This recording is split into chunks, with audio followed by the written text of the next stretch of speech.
예. 우리 모든 모습이 다 녹화되고 있습니다. 네, 집중하지 않는 것은 줌으로 보면 어느 정도 확인되잖아요. 근데 유튜브는 확인할 길이 없어서 아쉬움이 있죠. 예. 그래서 예배를 줌과 유튜브를 병행해야 되는가에 대한 여러 가지 생각이 있는데 현재는 쉽지 않아요. 왜냐하면 장비가 별도로 있어야 되고 운영자가 또 있어야 돼요. 교육자 한두 명이 감당할 수 있는 시스템이 안 됩니다. 그래서 유튜브를 같이 오픈 못하고 있는데 나중에 기회가 되면 유튜브를 오픈해놓고 같이 예배 드렸으면 더 낫지 않겠는가 생각이 되어집니다. 한번 꿈꿔봅니다. 자, 예배학 다 읽으셨죠? 나는 네. 100%다 읽었다. 손 들어보세요. 난 100%다 읽었다. 어우, 감사합니다. 나는 그래도 절반 이상 읽었다. 예, 감사합니다. 나는 여러는 봤는데 정신이 없어서 다 못 읽었다. 예, 나는 아직도 보지 못했다.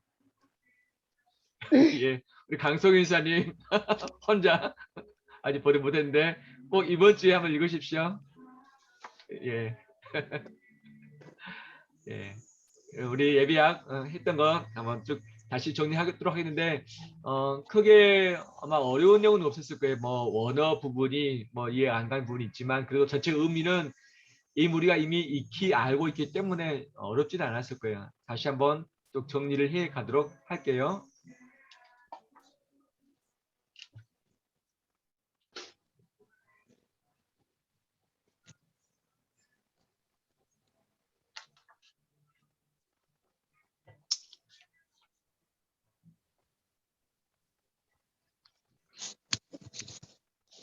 자, 보입니까?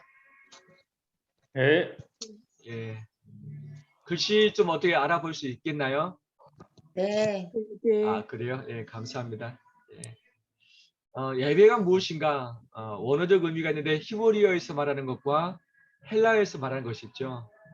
가장 대표된 것이 아바드라는 단어. 하나님을 섬기다, 봉사하다. 그래서 예배는 서비스라고 이야기합니다. 하나님을 봉사하는 것. 이것이 예배다. 네, 샤하가 있죠. 샤하는 경배하다 의미. 엎드려 절하다. 그래서 하나님을 존중해주고 그분의 이름을 높여드린 것. 나는 그분 앞에 굴복하는 것이 예배의 의미다. 그래서 나를 낮추어서 하나님을 높이는 것이 구약적인 예배의 의미다는 것이죠. 신약의 헬라어가 있죠. 프로스퀴네오. 프로스는 뭐뭐를 향해서라는 의미고, 그다음에 퀴미오는 입맞추다, 키스하다는 의미가 있죠. 그래서 하나님께 엎드려 입맞추다 의 의미가 헬라어의 예배의 의미죠. 어떻게 보면 예수님께 향유 옥합을 부어드린 그 여인이 그의 입을 어디에 맞췄죠? 예수 그리스도의 발에 맞췄잖아요. 예. 그래서 그 여인이 진짜 예수님을 신으로 알고서 그분을 신께 경배한 모습이 이 안에 담겨져 있는 것이죠. 그래서 주님이 이 여인을 칭찬하셨고 어디든지 복음이 전파된 곳에서는 이 여인을 기억하게 하라까지 말씀하셨잖아요. 그다음에 라투르기아, 그래서 뭐 국가를 위하여 일하다 또는 정교적인 봉사를 수행하다. 역시 봉사, 섬김, 성직의 의미가 이 안에 들어있죠. 영어는 뭐냐? 영어는 서비스, 월십이라는 의미인데 하나님께 최상의 가치를 돌려드린 것이 바로 그 예배다. 한글은 뭐죠? 예배. 어쩌면 한글의 이 한자어가 예배의 가장 큰 의미를 잘 나타내고 있다고 보는데 신을 신앙하고 숭배하면서 그 대상을 경배하는 행위 및 그 양식이 예배다라고 할 수 있죠. 그러면 예배의 성경적 의미가 무엇인가 보면 예배는 구약에 있어서는 경배가 가장 큰 거다. 뭘 향한 경배냐? 성전을 향해서 경배하고 무릎을 꿇고 경배하고 하나님을 높이면서 경배하는 것. 예. 성전은 성막도 포함이죠. 예, 성전 성막은 하나님의 임재를 의미하기 때문에 하나님을 향해서 경배, 그분께 무릎을 꿇고 또 하나님을 높이는 것이 구약의 예배의 의미다라는 거죠. 신학에서도 예배 의미가 나오죠. 도망 박사들이 프로스 큐네 사이, 아까 함께 살폈죠. 무릎 꿇고 입 맞추다의 의미인데 예수께 경배했다. 또는 오늘 핵심되는 구절 있죠. 우리 요한복음 4장 23절 24절 말씀을 같이 읽겠습니다. 아버지께 시작. 아버지께 참되게 예배하는 자들은 참되게 예배한 자들은 영과 진리로 예배할 때가 진리로 예배할 오나니 때가 곧 오나니 이때라. 곧 이때라. 아버지께서는 자기에게 이렇게 자기에게 예배하는 이렇게 자들을 예배하는 자들을 찾으시느니라. 찾으시느니라. 하나님은 아멘. 여기시니 예배하는 자가 예배하는 영과 자가 진리로 영과 예배할지니라. 진리로 예배할지니다. 아멘. 아멘. 그 개혁개정 말고 그냥 개혁판에서는 신령과 진정으로 이야기를 하고 있잖아요. 근데 신령과 진정의 의미가 정확하지 않기 때문에 다시 번역된 것은 영과 진리로 예배할지라. 그러면 영은 뭐고 진리는 뭐냐? 영은 우리 한국 사람들이 헷갈렸던 것이 뭐냐면 성령으로 해석을 했었어요. 이것은 잘못된 해석입니다. 영은 성령을 의미하는 것이 아니라 우리의 마음, 우리의 영혼을 의미합니다. 삼위 하나님이 아니라 우리 자신을 의미하는 거죠. 그래서 영으로는 나의 온 힘과 그 다음에 나의 정성과 나의 전부를 포함한 것이 바로 나의 영인데 그 영을 가지고 예배하라는 거죠. 구약에 있어서 아벨과 가인이 제사를 드렸잖아요. 하나님이 가인과 그 제물을 받지 아니하셨지만 아벨과 그 제물을 받으셨다. 그래서 아벨을 받으셨다는 것은 의미는 무엇인가? 아벨의 마음과 아벨의 삶을 함께 받으셨다. 이게 바로 영으로 드리는 것이다. 그럼 진리는 뭐냐? 신령과 진정이면 진정이면 진심스러운 마음으로 해석을 했었는데 이것도 잘못된 해석입니다. 진정은 진리를 의미합니다. 진리는 말씀에 기반해서 들으라. 그 말씀이 뭐냐? 예수 그리스도를 통해서 들으라는 의미예요. 하나님께 나갈 수 있는 것은 오직 구약에 있어서는 피와 살이 있으면 가능하잖아요. 살은 불태워서 피는 뿌림으로. 그래서 짐승의 살과 피가 없으면 하나님께 나갈 수조차가 없었습니다. 근데 바로 진리라고 하는 것은 예수님이 희생제물 되어주셔서 우리에게 살을 주시고 피를 주셨잖아요. 그분을 의지함으로 하나님께 나갈 수 있는 것이 바로 진리인 것이죠. 이해되시죠? 그래서 내 온 마음을 다해서 예수 그리스도를 의지해서 하는 것이 바로 영과 진리의 예배다. 나의 공로가 아니다. 내 열심이 아니다는 것이죠. 이해되시죠? 그래서 신령과 진정은 성령의 도우심과 나의 진심된 마음 그것이 아니고 내 온 몸과 마음 정성과 그 다음에 예수 그리스도를 통해서만 가능하다는 것. 이것을 기억하시면 좋겠습니다. 예배가 왜 중요하냐? 1번에 예배는 기독교의 무엇이죠? 핵심이죠. 예. 제2 스위스 신앙고백. 우리가 하는 신앙고백도 있잖아요. 우리가 하는 신앙고백도 있지만 스위스 신앙고백도 있습니다. 한번 이 박스를 읽어보도록 할까요? 읽을 때 우리 이순재 선생님 한번 읽으실래요? 예배란 그리스도를 통하여 주어진 은혜의 동참자들이 말씀과 성령에 의하여 예수 그리스도를 통하여 참 하나님을 바르게 알고 섬기며 예배하는 무리들의 공동체이다. 예, 그렇죠. 교회는 예배하는 무리의 공동체다. 즉 교회의 핵심은 예배고 이것이 바로 기독교의 핵심이라는 것을 그 신앙고백서에서 얘기하고 있죠. 예배가 기독교의 두 번째 무엇이기 때문에? 생명이죠.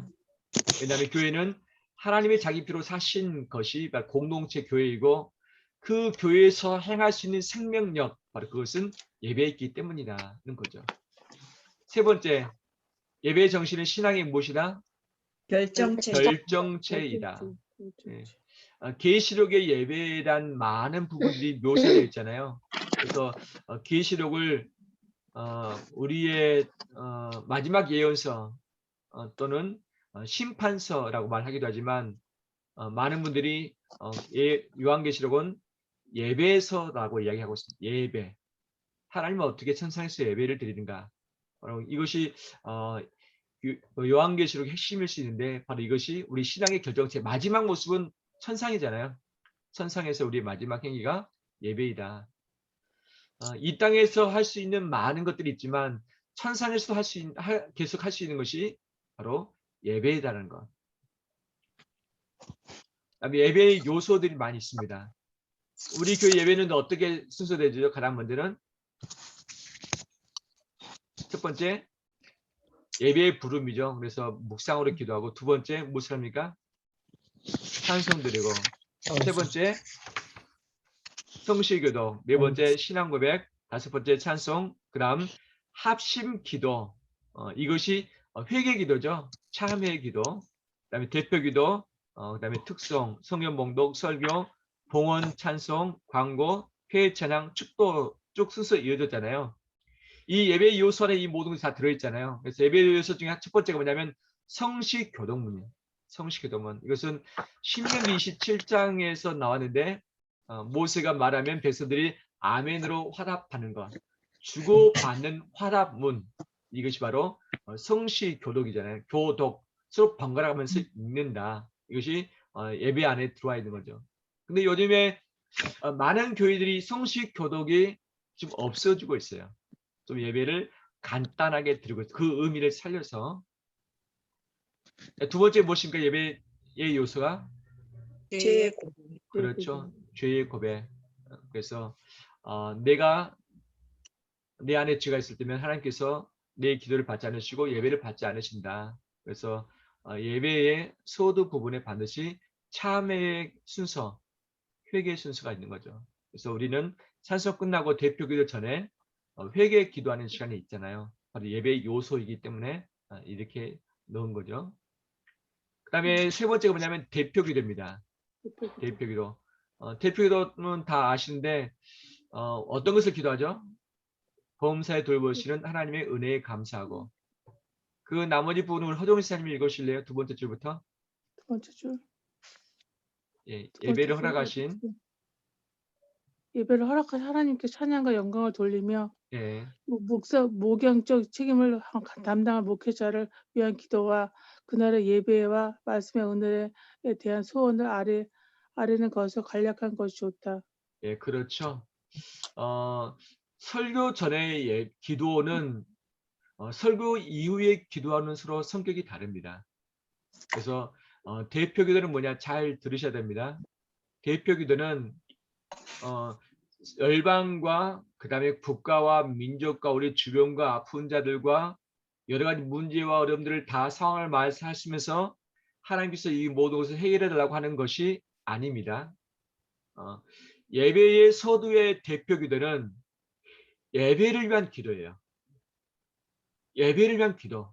그러면 세상의 치유와 복음 전파와 우리의 문제와 상황들, 아픈 자들, 이 모든 것은 무슨 기도냐? 이것은 예배에 있어서는 목회 기도라고 이야기합니다. 즉 목회자가 성도와 시대를 향해서 하나님께 간구하는 부분인데, 이것은 보통 설교 이후에 목회 기도를 하는 거죠. 그래서 설교 전에 하는 것은 성도들을 대표해서 누군가가 한 사람이 기도하는 겁니다. 그 기도는 우리가 예배를 드립니다. 우리 예배를 받아주세요. 이겁니다. 즉 예배를 위한 기도는 대표 기도이고, 목회 기도는 성도들의 모든 삶, 시대와 세계 열방을 위한 기도가 목회 기도를 할 수 있죠. 그래서 대표 기도 때 이 모든 것을 포함하면 시간도 많이 들고 그 다음에 집중력이 떨어질 수 있죠. 그래서 대표 기도는 예배를 위해서, 즉 하나님께 감사하고 예배하신 찬양을 드리고, 그 다음에 목회자와 그 다음에 예배의 말씀의 은혜에 대한 소원, 그 다음에 찬양을 위해서 기도하는 것이 그 중심이라 할 수 있겠습니다. 이해되시죠?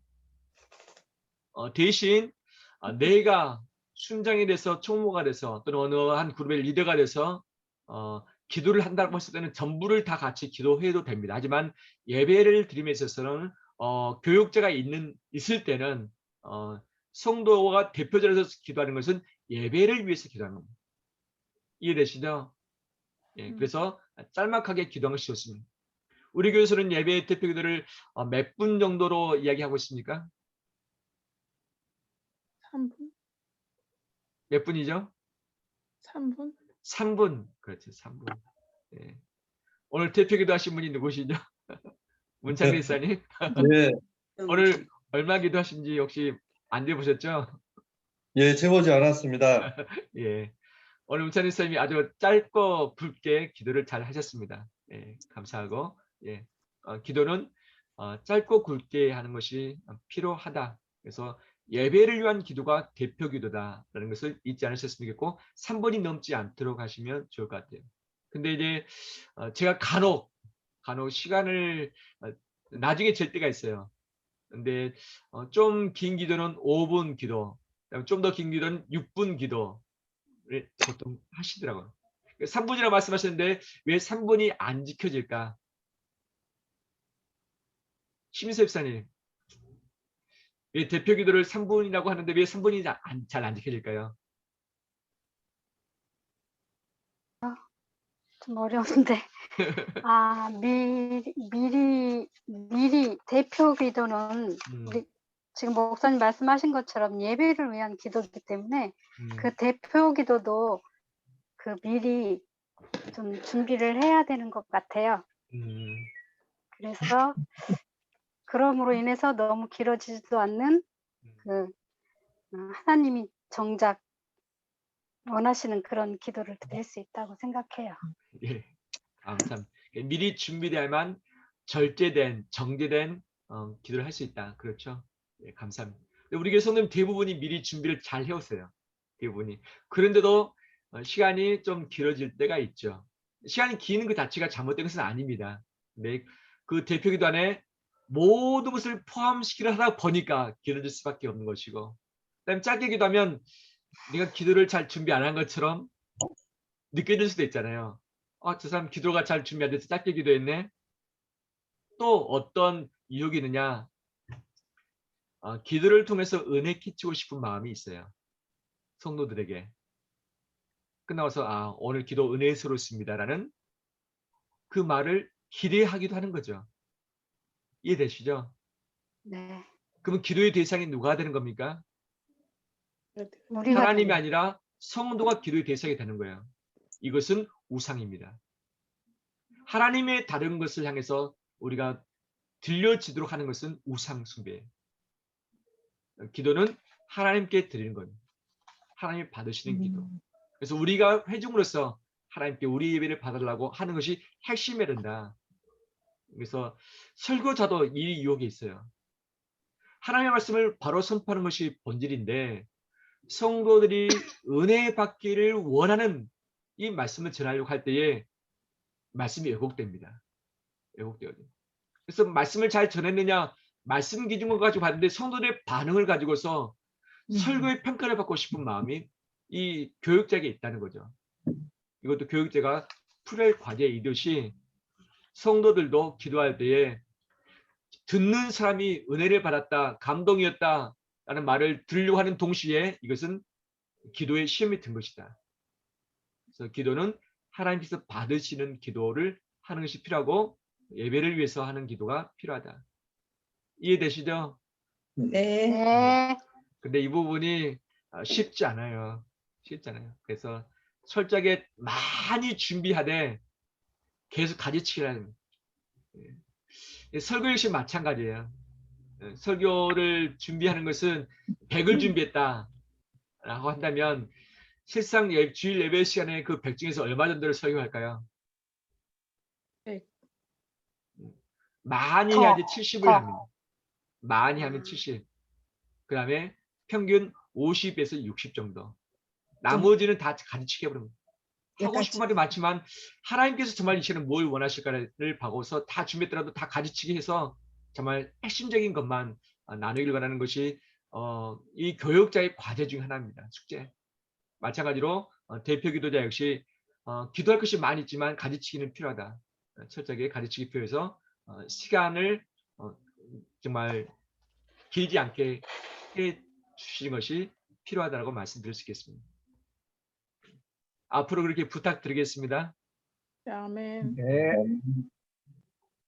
예배 요소 중에 성경 낭독 있죠. 성경 봉독이라고 하고 있죠. 그래서 성경 봉독하되 목회자가 혼자 할 수도 있고 교인들이 돌아가면서 교독할 수도 있고 모두가 다 합독할 수도 있는 거죠. 그래서 성경 읽을 때 단어가 좀 있죠. 성경 봉독이라면 통상적으로 한 명 또는 모두가 다 읽어나가는 것을 성경 봉독이라 하는 거죠. 성경 교독은 성도와 그 인도자가 서로 번갈아 가면서 또는 성도끼리 서로 번갈아 가면서 하는 것이 교독이라고 말하고 있고 그다음에 합독은 예배드린 모든 사람이 한꺼번에 있는 것을 합독이라 하고, 그다음에 윤독도 있습니다. 윤독. 1절부터 10절 있으면 1절은 누가, 2절 누가, 3절 누가 쭉 돌아가면서 순서별로 돌아가면서 한 절씩 있는 것이 윤독이라고 합니다. 그래서 봉독, 합독, 교독, 윤독, 이 한자라서 좀 이해되지 않는 부분이 있는데 그냥 그런 것이 있다라고 생각하시면 좋겠습니다. 다음 예배 요소 중에 찬양이 있죠. 찬양. 진실한 찬양을 드리는 것이 참 좋은데 이 찬양 부분과 다른 부분들은 다음 주에 좀 더 예배 실절에 대해서 함께 살피도록 하겠습니다. 설교, 아까 말씀드렸죠. 우리 개혁교회에서의 가장 핵심은 설교입니다. 설교. 카톨릭에서는 설교가 핵심이 아니라 예전이 핵심입니다. 예배의 형식이 핵심이죠. 그래서 설교 역시 은혜를 끼치는 부분이 위험성이 있다. 하나님께서 하신 말씀을 바로 전달하는 것이 필요하다는 거죠. 7번째 뭐가 있습니까? 헌금. 예, 그렇죠. 이분은 우리 김나인 쌤 한번 읽어주실래요? 기독교의 헌금은 하나님이 주신 복을 따라 감사함으로 우리의 전부를 하나님께 드리는 희생의 상징이다. 따라서 네. 헌금은 계속 예, 읽어볼게요. 예, 계속 읽어주세요. 아, 네. 네. 따라서 헌금은 단순히 돈 그 자체만을 의미하는 것이 아니라 성도의 시간, 노력, 정성, 땀, 기술 등이 포함된 것이다.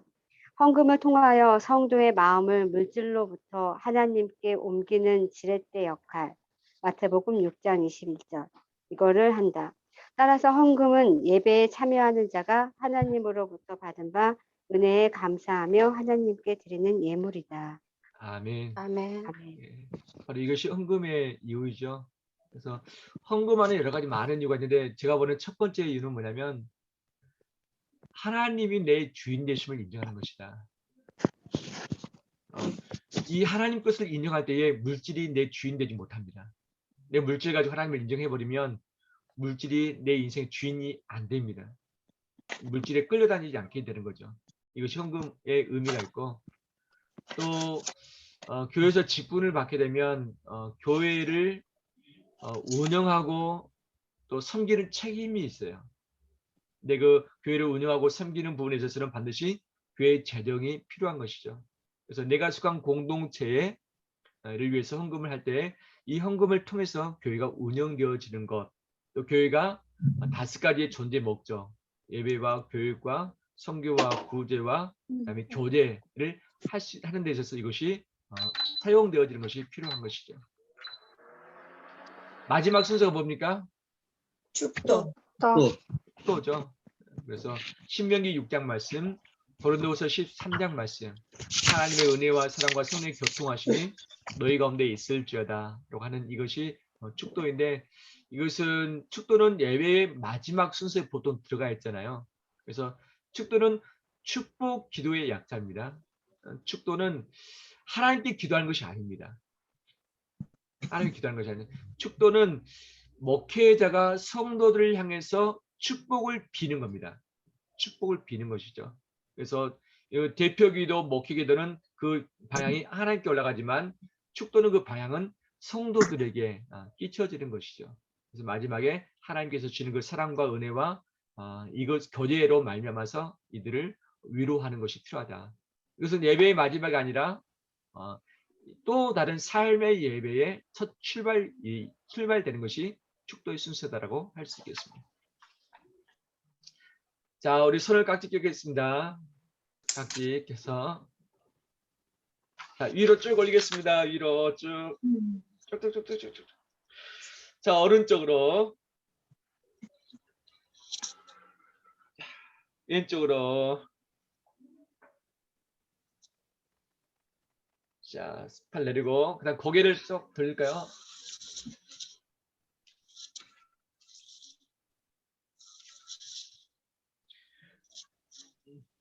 그다음 어깨를 돌려주겠습니다. 어깨 천천히 어깨. 우리 김나인 쌤이 가장 신나게 돌리시네요. 우리 심세 쌤 노를 듣고 계십니다. 자, 허리도 좌우로. 예. 아이고, 아이고. 예, 허리를 돌려 했더니 원우 집사님이 허리를 안 돌리고 계시는데 허리가 없으신가 봐요. 아, 목사님 웃겨 죽겠다. 너무 웃기다. 자, 우리 팔로 이렇게 한번 치겠습니다. 네, 팔. 아이고, 수고한다, 고생한다. 이 쉬어야 할 시간에 공부하느라 고생한다, 애쓴다. 칭찬해, 나 칭찬해. 자, 우리 예, 심장을 한번 심장을 치겠습니다. 심장. 심장이 떨어지는 것도 건강에 도움이 된다 그러죠. 심장에 충격을 주면서 심장 깨우는 거죠. 자, 마지막 내 머리를 쓰다만 주겠습니다. 아유, 기특하다, 잘한다. 기특해, 잘한다. 칭찬해. 수고했어. 예, 호동사님 실시간에 중계를 잘 해주시네요.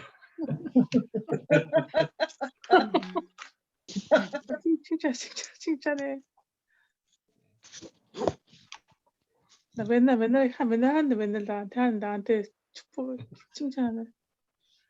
잘했어. 예. 나머지 부분 한번 잠깐 살피도록 할게요. 네. 제가 띄우는 것은 지금 드리는 것도 요약본인데 제가 띄우는 것은 또 요약을 했어요. 또요? 예, 두 번째 요약을 한 거라서 그냥 참고하시면 되겠습니다. 잠시만요. 뭐지? 자, 보입니까? 네. 예. 예배의 본질과 원리. 예. 이거 일본의 예배의 본질인데 원리로 잘못했네요. 예배의 본질입니다. 아까 다 앞에서 했던 거죠. 종합하는 겁니다. 예배의 본질은 하나님을 영원하게 하는 것이다. 구약의 예배는 상징적이다. 상징이라고 하는 것은 실제가 있지만 그 실제를 미리 모형으로 가져와서 하는 것이다. 실제는 어디다? 신학의 예배가 실제적이다. 구약은 상징적이다라고 하는 거죠. 그래서 성막과 성전을 통해서 예배하는 것이 구약의 예배다. 신약에서는 성막과 성전이 누가 됩니까? 예수 그리스도가 되는 거죠. 그래서 예수 그리스도를 통해서 예배하는 것이 신약의 실체적 예배다는 것. 두 번째 예배의 원리가 있습니다. 성령의 인도함을 받는 것이 필요하다. 아까 우리 강성희 사님이 예배 시간에 10번에 한 번 누는데 오늘 그날이었다 라고 말씀하셨잖아요. 강성희 사님. 네. 예. 어떤 대목에서 마음에 울림이 있으셨나요? 그 귀신 들린 자녀의 아버님이 믿음을 큰 소리로 외치실 때, 그리고 연약한 믿음을 도와달라고 할 때, 그때 많이 눈물이 나고 많이 감동이 됐고, 내 모습이 보여졌고, 그래서 좀 더 강구하고 싶고 감사해요. 그러셨구나. 깨닫게 해주셔서. 예. 그래요. 아무튼 감사드리고 새벽마다 김연사님이 이름이 자주 올라오시더라고요. 그래서 할 때 같이 또 하시는 거죠. 네. 예. 감사하고요. 실제 예배를 통해서 우리가 마음의 감동이 될 때도 있고 안 될 때도 있잖아요. 근데 예배가 내가 감동이 됐기 때문에 예배를 내가 잘 들었다라고 생각하는 것은 하나를 놓칠 수 있잖아요. 그때 예배의 성패는 내 만족이 아니라 하나님이 만족해야만 예배는 성공한 것이다. 우리 한재진 사님이 잘 이야기를 하고 있었잖아요. 예배는 하나님이 받으셔야만 예배가 성공한 것이다. 나는 은혜 받고 나는 감동되는데 하나님께 드린 것이 없다. 그럼 예배라고 할 수 없는 거죠. 그렇지만 하나님은 예배를 통해서 우리 마음을 감동도 해주시잖아요. 감동의 부분은 바로 성령의 역사, 인도함이 꼭 필요하다. 말씀을 전할 때 똑같은 말씀인데 어떤 사람에게는 그냥 하나의 그냥 말로, 어떤 사람은 이 마음의 신비에 꽂혀진 칼로서 다가오는 경우가 있잖아요. 성령께서 역사하지 않으면 이 말씀이 내 안에 와닿지 않죠. 그래서 예배 때 반드시 성령의 역사를 위해서 기도하는 것이 꼭 필요하고 이것이 예배의 원리 중에 하나죠. 두 번째, 예배는 부르심을 입은 자들의 무엇이죠? 공동체 공동체적 행위죠. 그래서 우리가 지금 이 공동체적 행위를 잘 못하고 있습니다. 혼자 예배 드릴 때하고 같이 예배 드릴 때하고는 예배 온도가 다릅니다. 달라요, 진짜. 예. 그래서 함께 예배 드릴 수 있는 그 시간을 찾고 확보하는 것이 필요한데 그것이 어렵죠. 그래서 공동체적 행위가 예배의 원리 중 하나다라는 것. 그 다음에 세 번째 같이 읽겠습니다. 예배는 예배는 그리스도의 그리스도의 사역과 사역과 증거를 준비하는 준비하는 것이다. 것이다. 재충전의 그렇죠. 시간. 하나님께 예배를 드리면서 하나님께서 우리에게 챙겨주시는 영적 에너지가 있습니다. 그 영적 에너지 가지고 증거하며 사역하는 이 준비를 하는 것이 바로 예배의 바로 원리 중에 하나다. 영적인 재충전의 시간이다 하는 거죠. 예배의 역사 가장 먼저 나온 것은 가인과 아벨의 예배가 먼저 나옵니다. 아담과 하와의 예배가 나오고 있지는 않습니다. 두 번째 노아 시대 때의 예배가 나오죠. 제사. 족장 시대 때가 나오죠. 아브라함, 이삭, 야곱. 이들은 어디 가든지 하나님께 이름을 부르면서 제사를 했다라고 나오고 있는 거죠. 이것이 족장 시대 예배고, 이미 족장 시대 예배가 이제 광야 시대 예배, 출애굽 때의 예배가 나오죠. 그래서 출애굽을 해야 되는 이유가 뭐냐? 하나님이 모세에게 말씀하셨죠. 너희가 이곳에 와서 호렙산 시내산에 와서 나를 제사하는 것이 바로 출애굽의 이유다라고 분명히 말씀하시죠. 이스라엘에서 구원의 이유가 뭐냐? 예배에 있다. 제사에 있다는 것을 말씀하고 계시죠. 그 다음에 안식일의 대표성이 뭐냐? 안식은 쉬는 거잖아요. 하지만 안식일의 대표성은 예배의 절대성에 있다는 것. 그래서 내 문 안에 유하는 객이라도 아무 일 하지 말라. 주일에 일하면 됩니까? 안 됩니까? 주일? 됩니다. 주일에 일하면 주일? 됩니까? 안 됩니까? 안 됩니다. 네, 안 돼요. 주일이요? 주일. 아, 안 되죠. 돼요. 안 돼요. 안 안 되죠. 돼요. 안 됩니다. 그렇죠. 그런데 주일에 모두가 다 쉰다면 이 사회는 어떻게 되겠는가? 전철 타고 오시는 분, 그 다음에 전기를 쓰고 수돗물을 쓰고 다 우리가 공공적인 혜택을 입고서 살아가고 있잖아요. 모두가 다 쉰다면 주일은 돌아가지 않고 아마 난장판 낼 수밖에 없을 것이다. 이 시대상 주일에 온전히 일하지 않고 지낼 수 있겠는가? 이것은 불가능입니다. 나는 일하지 않더라도 누가는 일해야만 돌아가는 세상이 되고 있는 것이죠. 그래서 이 주일의 개념은 두 가지인데 하나는 예배의 개념도 있고 하나는 안식의 개념이 있습니다. 그래서 만약에 내가 주일을 쉬지 못한다면 또 다른 날을 내가 택해서 그날 쉬어줘야 돼. 내 몸과 마음을 쉬어줘야 돼. 일주일에 하루를. 하나님은 일주일에 하루를 쉬어만 살 수 있도록 사람을 만들었기 때문에 이 약속을 지키지 않으면 내 몸과 마음이 망가집니다. 결국 하나님께 영광이 되지 않는 것이죠. 일주일 하루는 쉬도록 창조가 되셨고 창조의 마지막 날 하나님도 쉬셨잖아요. 쉴 필요가 없는 자에게. 근데 그 쉬는 날 핵심이 뭐냐? 예배 드리는 거죠. 내 몸과 마음이 쉬면서 하나님을 다시 예배하고 그분을 만나는 것이 필요하다는 것을 이야기하고 있는 이것이 바로 광야 시대 때 율법을 통해서 십계명을 통해서 말씀하신 것이죠. 그다음에 광야에서의 그 예배를 다섯 가지인데 이 다섯 가지 부분이 잘 보이신 분이 한번 읽으시면 좋겠는데 우리 한예님 사님이 1번부터 5번까지 요약된 걸 한번 읽으실래요? 성전 1. 성전 위의 장소에서는 제사가 허락되지 않았다. 네. 2.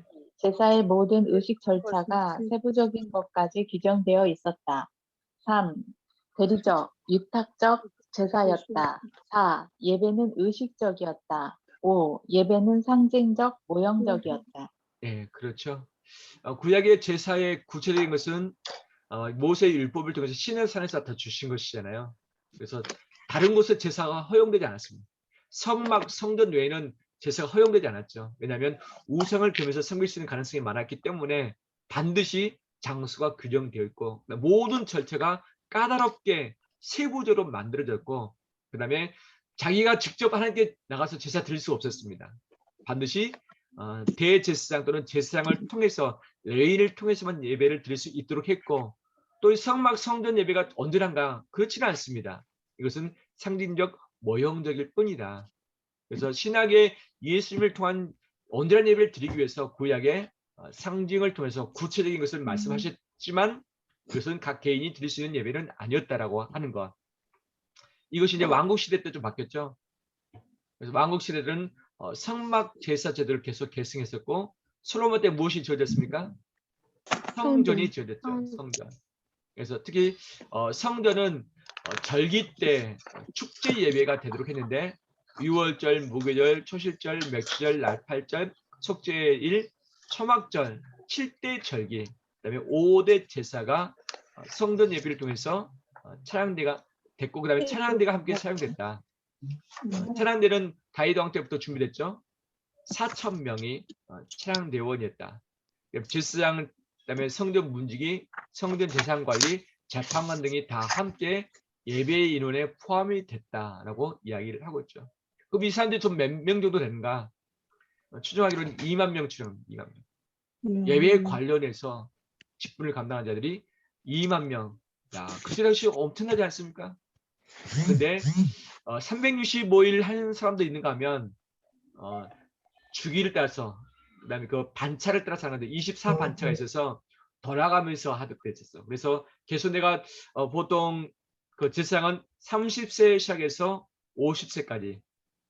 근데 나중에는 인원이 적다 보니까 20세부터 50세까지를 제사장 봉사 날로 했죠. 20년 또는 30년 했던 거죠. 근데 이 인원들이 돌아가면서 했는데 약 한 2만 명 정도가 성전 예배를 위해서 봉사가 됐다라는 것 그냥 알고 계시면 좋겠습니다. 그 다음에 이제 구약의 성전이 불타버리고 흩어졌을 때 어디서 예배를 드렸는가? 바벨론 유수라고 하죠. 포로로 끌려갔어요. 성전에서만 예배를 드려야 되는데 제사를 해야 되는데 오지 못하잖아요. 예루살렘 성벽도 허물어졌고 성전도 불타버렸고 올 수도 없고 이때 생긴 것이 뭐냐면 회당이었습니다. 유대인들이 10명 이상이 모이면 회당을 만들었어요. 회당. 그래서 회당에서 안식일에 모여서 말씀 읽고 기도하는 시간을 가졌다. 이것이 달라진 예배의 모습이다. 성당 중심에서 회당 중심으로 바뀌어진 것이죠. 바벨론 포로를 시기를 지나면서 이것이 신약으로 오는 거죠. 예수님은 바로 신약 예배의 완성자로 오셨다. 율법을 완성하시고 스스로 희생제물 되셨고 대제사장 되심으로 예배의 핵심 되셨다. 새로운 예배를 만드셨다. 무엇과 무엇으로? 영과 진리로. 사마리아 수가성 여인이 물었죠. 어디서 예배를 드려야 됩니까? 여기서 저기서가 아니다. 즉 성전 중심의 예배가 아니라 무엇이 중심이 돼야 된다? 영과 진리의 예배가 돼야 된다. 그래서 완전히 장소 개념에서 이 마음의 개념으로 주님은 바꾸신 것이죠.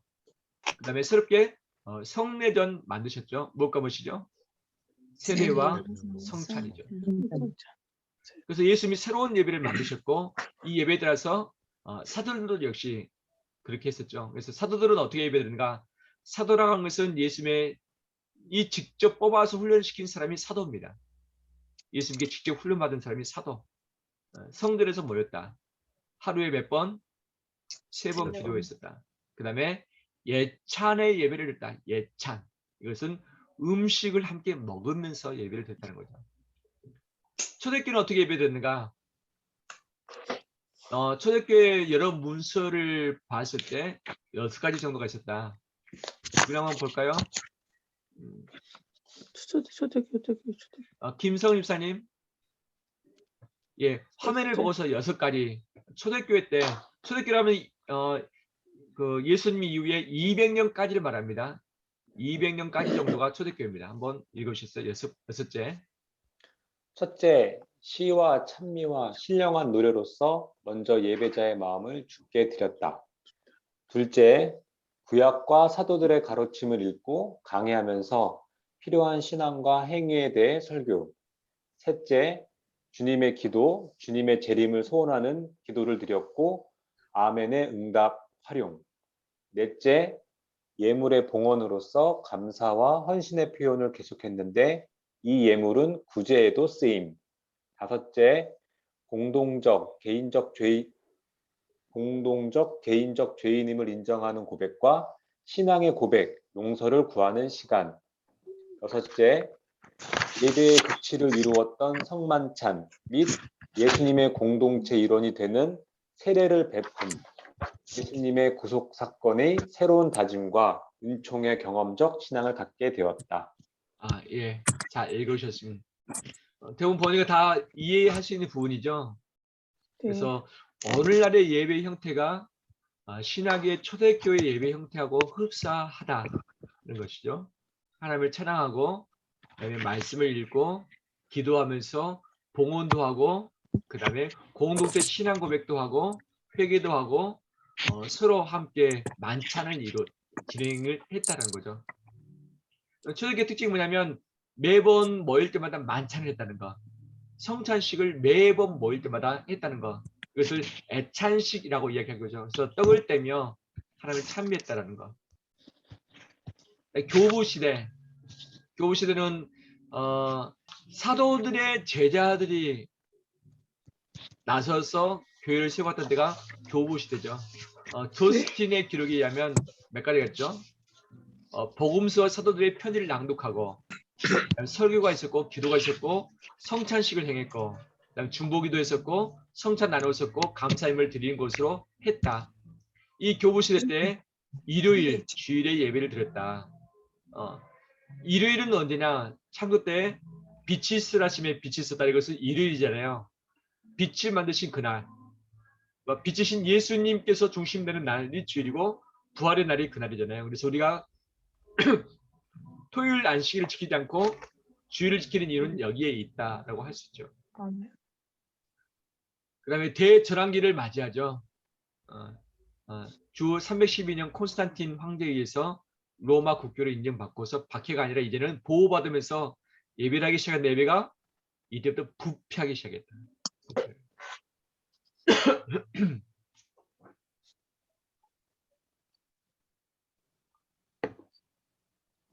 예. 제가 목에 힘을 많이 줬더니 목이 많이 아프네요. 어떡해요? 예. 제가 목소리 좀 낮춰서 하겠습니다. 왜 제가 목소리가 높아지느냐? 제가 화면을 보고 하고 있는데 강조. 막 몸이 힘들어요 지금. 절리기도 하고 집중이 안 되니까 제가 더 집중하라고 막 큰 소리 하는데 집중이 안 되잖아요. 그래서 제가 더 열을 올리는 것 같아요. 잘 듣고 있습니다. 예. 중세 때는 동서교회가 불리게 됩니다. 예, 역사적인 부분인데 교회가 공인받다 보니까 어느 한쪽은 그래도 우리가 말씀 중심으로 나가야 된다. 어떤 쪽은 우리가 좀 화려하게 외형과 형식을 살려야 된다라고 하는 이 부분인데 서로 싸운 거예요. 어둠을 싸워가지고 동로마 교회, 서로마 교회로 나뉘어진 거지. 동로마 교회는 지금으로 본다면 가장 잘 남겨져 있는 곳이 어디냐면 러시아 그리스도 정교회가 동로마 교회의 전형적인 모습이죠. 거기는 화려합니다. 이 예배를 인도하는 목회자가 이 휘황찬란한 옷을 입고 있죠. 예배당에도 보면 막 크리스탈과 그 다음에 이 유리에 그림 그리는 것이 무엇이죠? 스테인글라스. 뭐죠? 스테인글라스. 예? 스테인글라스. 예, 그런 것도 있고 바닥도 아주 진짜 예쁘게 만들고 그 다음에 이들은 말씀 중심이 아니에요. 예전 중심. 예, 예전 중심 하나씩을 거룩하게 하는 이 식으로 발전했고 이 서로마 교회는 그건 아니라 우리 원래 말씀으로 시작했는데 말씀이 중심이 돼야 된다라고 나가는데 서로 분리가 돼버린 거죠. 그러니까 서로 차이가 있죠. 예배 의식에 있어서는 동방교회는 신비로운 의식 행사가 이 안에 들어있고 상징과 형식을 중시하게 됐다. 그래서 성상이 많죠. 십자가도 우리 개신교는 아주 간단합니다. 그 다음에 개신교에서는 강단 뒤에 십자가를 두지 못하도록 돼 있어요. 우리 총회에 있어서는. 왜? 예수님이 예배 중심이 돼야 되는데 십자가가 예수님을 대신할 수 있는 위험이 있기 때문에 기도할 때 십자가 앞에 가서 기도하잖아요. 십자가 생각하면서 예수님 생각하면 되지만 예수님 빼놓고 십자가만 보고서 예배할 수 있는 그런 오류가 있을 수 있기 때문에. 근데 카톨릭이라든지 아니면 동로마 교회에 가면 성상 십자가 되신 예수님, 누워 계신 죽으신 예수님 모습이 있고 그 앞에 막 무릎 꿇고 기도하고 울면서 기도하고 이것들이 있는 거죠. 이미 예수님은 부활하시고 나서 십자가에 안 계시는데 여전히 십자가에 계신 그분 형상을 만들어 놓고 그 앞에서 기도하는 것. 이것이 동로마 교회의 특징이고 로마 카톨릭의 교회 특징이 되어버렸다. 개신교에서는 이것은 아니다라고 하는 거죠. 말씀의 차이가 있다. 동로마 교회, 동방교회는 말씀 중심이 아니라 신비의 능력, 표현을 담긴 그 의식에 중점 두고 있고 서방교회는 언어를 사용하는 예배 의식에 핵심을 두고 있다. 성찬식 역시 마찬가지죠. 서방은 화목 제사의 의미로서, 그다음에 동방교회는 바로 이 교제의 의미로서 성만찬을 대하고 있죠. 그다음에 예배의 공통점이 뭐냐? 둘 다 안타깝게도 쇠퇴기를 맞이했다. 동방교회는 의식 중심의 신비화, 의식화를 꾀했고 서방교회는 예배를 처음에는 잘 드리려고 했지만 이것이 도리어 구경거리게 된 연구로 바뀌어버렸다. 왜? 이 카톨릭이 대표적인데 예배를 드릴 때 라틴어로 예배를 드리는 거예요. 다른 사람들 라틴어를 몰라요. 설교를 뭘 하느냐? 라틴어로 하는 거예요. 찬송을 라틴어로 하는 거예요. 그래서 찬양되는 라틴어를 해요. 그들은 배웠고 준비했기 때문에. 또 교황 및 이 신부는 라틴어를 해서 설교를 해요. 근데 모여져 있는 회중들은 알아듣지 못한다. 그래서 가만히 있는 거죠. 그냥 예배를 그냥 예배의 방관자적인 자리에서 와 있는 거죠.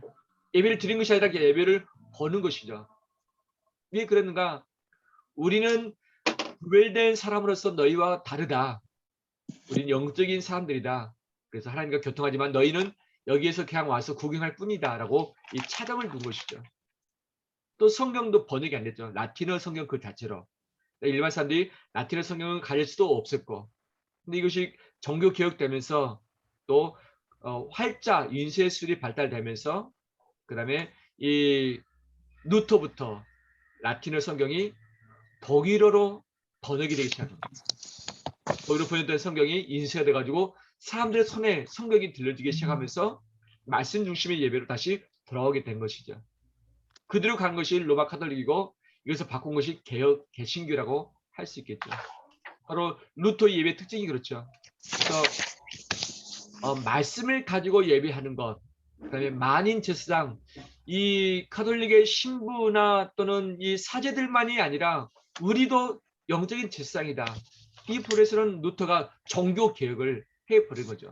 하지만 모든 의식을 다 바꾼 것은 아닙니다.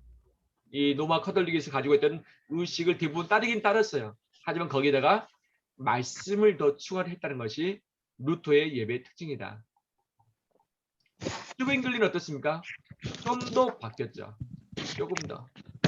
그래서 개혁신학의 선구자가 바로 튜뱅글리인데 설교를 그 안에 좀 더 많이 부었다는 것. 칼빈의 특징은 무엇이죠? 칼빈 예배. 한번 보겠습니다. 칼빈 예배. 왜냐하면 우리 예배하고 맞기 때문에 그렇습니다. 양로 기사님, 화면 혹시 보이신가요? 화면? 네네, 뭐예요? 네, 칼빈의 예배에 대한 개혁을 한번 읽어주실까요? 네. 칼빈은 완전한 표준을 성경과 초대교회의 간습이라며 가장 단순한 형태로 환원시켰다. 네, 예배를 완전히 간단하게 만든 거죠. 그 다음 예배는 물론 신학에까지 영향을 미쳐 오직 모든 기준은 성경의 가르침으로부터 출발하고자 하는 개혁주의 신앙과 예배관을 세우게 된다. 예. 성경에 가르친 바 없는 것은 예배에 허용될 수 없다. 중세 예배의 예식주의를 배경. 예. 미사의 형식 중 상당수의 예식주의를 제거시킴. 성만찬, 로마 카톨릭 교회가 회체설을 화채설. 루터가 예, 화채설을 예. 루터가 성체 성체 공개설. 공개설을 예, 스티븐클라가 좀 더 확대해 균형실을 주시면 제가. 예. 주장하는 데 위하여 그는 성령 임재설을 주장하였다. 또 예. 성만찬의 집행 횟수도 말씀과 성찬이 함께 어우러져 주례적 성찬식을 주장하였으나 스티븐클레의 영향을 받은 제네바 행정관들이 이를 반대한 스티븐클레의 후계자 블링기와의 대화를 통하여 1년에 4번만 시행하게 되었다. 예, 그렇죠. 잘 읽으셨습니다. 칼빈이 예배에 대한 개혁을 완전히 한 것이죠. 그래서 성경에서 말하고자 하는 예배의 모든 요소를 다 정리를 다 제거해 놓고, 그 다음에 성만찬도 원래는 주례적 선찬식, 매 주일 일주일에 한 번씩 선찬식 하자라고 했는데 이것을 1년에 4번으로 다시 정리를 했죠. 그래서 우리 개혁주의 우리 장로교에서는 1년에 보통 4번 정도를 성만찬 합니다. 성찬식. 그래서 부활절 때, 그 다음에 언제 하죠? 부활절 직전하고 후반기 들어오면서 맥주 감사절 때 하고, 그 다음에 추수 감사절 전후하고, 또 한 번은 신년 감사 주일 때 한 번씩 하죠. 근데 꼭 4번 해야 된다 이건 아니잖아요. 근데 성만찬 이것은 자제할수록 좋다라고 할 수 있겠지만 여러 가지 시한 제약상 준비상 때문에 4차례라고 하는데 저는 개인적으로 좀 더 자주 했으면 좋겠다는 생각이에요. 그다음에 이제 성찬식이 요즘에는 조그만한 그 잔하고 조그만한 그 빵을 쪼개서 먹잖아요. 원래 성찬식은 이게 아니라 커다란 빵에다가 그다음에 한 때에는 이 포도주가 있어가지고 돌아가면서 그것을 떼서 먹는 그런 식이었잖아요. 그다음에 이 그릇도 다 나누는 것이 아니라 한 그릇을 돌아가면서 조금씩 번갈아서 마셨던 거. 왜냐하면 예수님이 한 분이시기 때문에 우리는 예수님의 살과 피를 서로 나눠 먹는다. 우리는 피의 공동체다. 혈족이다. 예수님의 혈족들이다라는 의미가 그 안에 있었던 거죠. 그래서 칼빈은 예배에 대한 설교뿐만 아니라 예배의 의식 간소화, 그다음에 성만찬을 예배에 들어왔는데 좀 간소화 시켰다는 것이 그 예배의 특징이라 할 수 있겠습니다. 나머지는 한번 읽어보시고 다음 주에 이 부분은 더 살피도록 하겠습니다.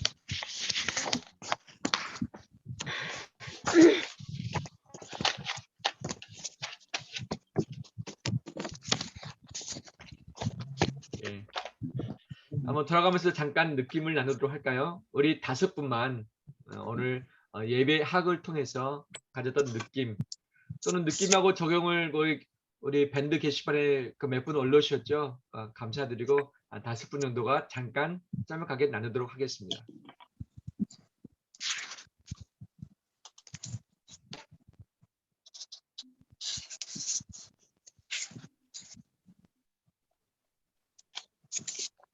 자, 얼른 해주시죠. 제가 먼저 초장에 얘기하겠습니다. 예. 예배란 뜻은 정확히 예도래자 하나님과 신전의 제물을 제기에 담은 모양의 신전의 제물을 가려 경의를 나타낸다고 했고요. 이 절배는 이게 한일절은 깔개의 뜻을 할 때 절을 할 때 손을 잡는 공손히 잡는다는 뜻이고요. 두 손을 절을 짓고 하는 것이 정석인데요. 오늘날로 치면은 이제 큰절이라고 하고요. 오늘날로 치면은 무릎 꿇고 정석과 마음과 뜻과 정성을 다해 기도한다는 의미입니다. 그래서 예배는 말 그대로 정성을 다해 마음과 뜻과 영과 진리로 예배를 드리는 것이라고 예배에 대해서 정의에 대해서 간단히 말하고자 합니다. 네. 감사합니다. 예. 우리 교당 선생님의 훈시가 있었습니다. 예. 아무튼 네, 한자의 의미를 잘 풀어서 말씀해 주셨습니다. 감사합니다. 또 이제 2번째 누가 말씀해 주실래요? 네. 예, 문찬대 주사님. 예, 예배는 기독교의 핵심이자 생명이고 신앙의 결정체이기 때문에요. 우리가 예배에 성공하는 성공자가 되어야 되겠다 이렇게 생각했습니다. 이상입니다. 예, 감사합니다. 예배의 성공자가 되고 싶다 그런 말씀이셨습니다. 자, 세 번째.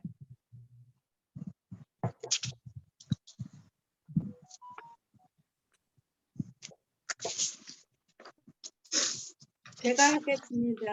예, 권호수 집사님. 예, 예배는 3대 요소라고 생각합니다. 기도와 찬송과 설교. 그래서 하나님께 우리가 진정으로 예배 드릴 때 하나님의 백성으로서 살아갈 수 있는, 또 하나님을 사랑하고 이웃을 사랑하는 사랑하면서 사는 것이라고 생각합니다. 예, 감사합니다.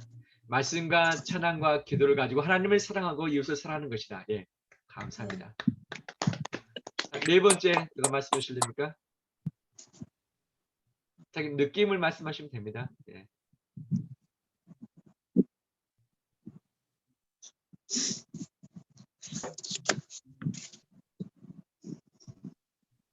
예, 5분이 닿을 때까지는 종료를 할 수 없습니다. 제가 얘기하겠습니다. 예, 김학현 사님. 저는 뭐 종교적으로 말씀드리는 것보다도 누군가를 사랑하게 되면은 열과 성의를 다해서 사랑합니다. 우리가 연애할 때 보면은 애인을 위해서 무엇을 사드려도 아깝지 않고 또한 시간을 투자해도 아깝지 않은 것 똑같습니다.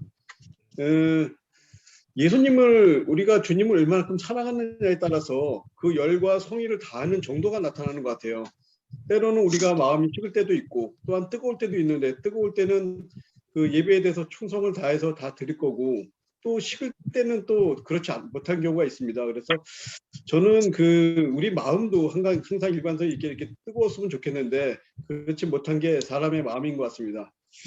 그리고 이거는 또 별개인데 목사님한테 부탁 말씀드릴 게 예배의 개요 이거를 읽다 보니까 너무 많은 것 같아요. 그래서 요거를 다음부터는 좀 이렇게 요약을 좀 해주셔갖고 좀 짧게 해주셨으면 좋겠습니다. 이상입니다. 예, 아주 감사합니다. 예, 이 모두가 하고 싶은 말을 대표로 해주셨네요. 예, 다음 주에 들을 것을 더 확실해가지고 배부하도록 하겠습니다. 예, 마지막 5번째 누가 말씀하실랍니까? 저 말씀하겠습니다. 예, 우리 양루이 선생님하고 허정희 선생님 두 분 다 하시는데 먼저 말씀하신 허정희 선생님 말씀하시고 그다음 마지막에 양루이 선생님 말씀하시겠습니다. 아니, 저는요 예배가 예수님 머리에서 우리가 지체로서 하는 공동체 예배이기 때문에 한 공동체를 만들어가기 함께 만들어가는 공동체 예배가 됐으면 좋겠습니다. 공동체를 함께 만들어가는 예배가 됐으면 좋겠습니다. 예, 예배를 통해서 공동체를 이렇게 함께 이루자. 예, 교회의 핵심이죠. 예, 감사합니다. 예, 마지막 양로희 사님. 저는 이제 마지막 제가 빨리 해서 끝내려고 했는데, 저는 이제 직장 생활을 이제 오래 이제 한 군데서 이렇게 하다 보니까, 예수 믿는 사람, 안 믿는 사람 이렇게 많이 이제 오래다니까 그 가족까지도 다 알잖아요. 그래서 예수 잘 믿는다 하지만 그 사람이 그 삶으로 봤을 때 그렇게 참 부족한 게 좀 있는 것 같더라고요. 저뿐만이 아니고. 그래서 예배란 우리가 삶의 예배다. 그렇게 단정하고 싶습니다. 예, 그래서 삶의 예배가 중요한 것 같아요. 예, 감사합니다. 아무튼 열심으로 참여해 주신 거 감사하고, 이건 예배 학이잖아요. 그래서 학에서 머무면 아쉽기 때문에 실제 모여서 예배하는 것, 개인적으로 큐티하면서 예배하는 것, 삶의 예배, 이것이 함께 잘 어울려졌으면 좋겠어요. 다음 주에는 예배의 실제에 대해서 좀 더 살피도록 하겠습니다. 우리 기도하고 마무리하도록 할까요? 우리 강성임 사님 한번 기도해 주시면 감사하겠습니다. 기도드리겠습니다. 사랑의 하나님 감사합니다. 이 시간 부족한 저희들을 교육하게 하시고 하나님 바로 알게 하시고 예배의 아버님 형식과 그 마음의 중심을 깨닫게 하시고 또한 다 같이 모여서 주님에 대해 좀 더 알아가게 하심을 감사드립니다. 부족합니다. 연약합니다. 우리 힘으로 아무것도 할 수 없음을 솔직히 고백합니다. 하나님 도와주시고 함께하여 주시어서 아버지 우리 피택자 아버지 모든 분들이 끝까지 건강하고 하나님 보시기에 합당한 자세로 교육을 잘 마칠 수 있도록 주님 함께하여 주시옵소서. 오늘 이 시간도 함께하여 주신 하나님께 감사드리며 예수님의 이름으로 기도드립니다. 아멘. 예, 우리 인증샷 사진 찍도록 하겠습니다. 그다음에 다음 주에는 가정학습 주간인 거 아시죠? 네. 다음 주 추석 잘 보내시길 바라고 26일 날 뵙도록 했으면 좋겠습니다. 자, 하나 둘 셋 하면 찍습니다. 화면 보시고요. 자, 하나 둘 셋. 자, 확인하겠습니다. 아주 잘 나왔습니다. 감사합니다. 아주 축복합니다. 네, 추석 잘 감사합니다. 보내시고요. 네, 추석 잘 평안하세요, 보내시고요. 모두 네. 모두. 네. 자, 일괄적으로 종료합니다.